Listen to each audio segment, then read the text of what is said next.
ఏమేమి ఒకటే ఇందాక చెప్పిన గర్భిణీ స్త్రీలు జాగ్రత్తగా ఉండాలి. అంటే గ్రహణం మొర్రి దీనివల్ల వస్తుంది చెప్పలేదు. గ్రహణ కాలంలో వచ్చేటువంటి వాయువుల వల్ల కావచ్చు, పీడనం వల్ల కావచ్చు, అలాగే చంద్రకాంతి లేకపోవడం వల్ల కావచ్చు, మానసికమైనటువంటి ఇబ్బంది ఏర్పడే అవకాశం ఉంటుంది. శరీరంలో పిండానికి కొద్దిగా ఇబ్బంది కదలిక వల్ల ఇబ్బందులు వచ్చే అవకాశం ఉంటుంది కనుక గ్రహణ సమయంలో ఆడవాళ్ళు కదలకుండా ఉండమని చెప్పారు.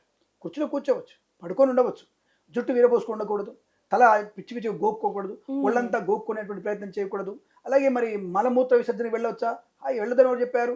ఇవే ఈ సూడో నాస్తికుల మధ్యలో చేసి మేము చెప్పని విషయాల్ని కూడా వీళ్ళు చెప్పి జొప్పించి చూసారా వీళ్ళు లాస్ట్కి టాయిలెట్లో పోతుంటారయ్యా, అంటే గర్భిణీలో టాయిలెట్ పోకపోతే కడుపు ఉబ్బిపోయి చచ్చిపోరా అని అడిగేటువంటి వ్యక్తులు కూడా ఉంటారు. మలమూత్ర విసర్జనకి వెళ్ళవచ్చును, దానికి ఎటువంటి దోషము లేదు. ప్రశాంతంగా నీ మనసుని ప్రశాంతంగా ఉంచుకొని నీ కడుపులో శిశువుని, అది కుమార్తె కావచ్చు, కుమారుడు కావచ్చు, వారి వృద్ధి కొరకు భగవన్నామస్మరణ చేయమని చెప్పారు. తప్ప గోక్కోవడం, అరవడం, రక్కోవడం, గట్టిగా మాట్లాడుకోవడం, పళ్ళు కొరకడం లాంటివి చెయ్యకూడదు.